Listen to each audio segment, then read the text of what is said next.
Yeah, I'm telling you though. Ralph says, "Hot coffee for the win." So, Yes.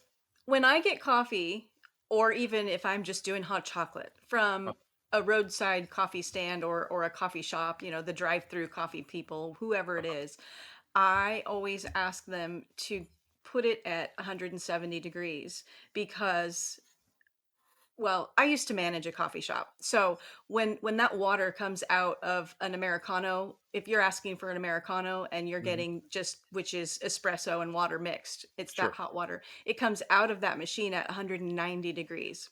Really? Yeah. So that's really hot. That's the kind that's, going to burn the older lady's lap when she gets the coffee from McDonald's and, has to go Spills it. get skin grafts, right? Right. Um so they don't really like to heat it to that degree, but the water comes out that way. So that's why they always say you want, ice cube and do you need a cup holder and are you sure you can handle it? But when I get the milk based coffee, so like a latte or a cappuccino or whatever one of those is, I always ask them for 170 because if you don't, you're going to get it at 150 degrees and it's lukewarm and it's hardly worth drinking at that point. So, just a little Yeah, tip.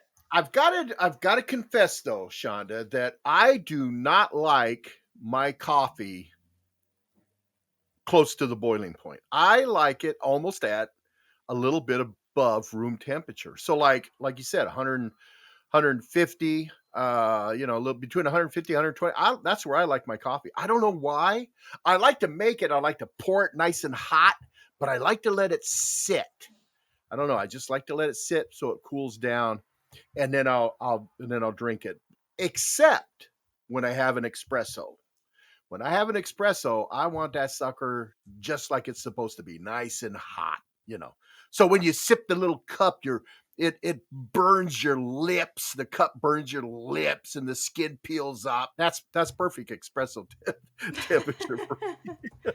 Well, if I have an espresso plain, I dump it down the sink, and that's No, great. no.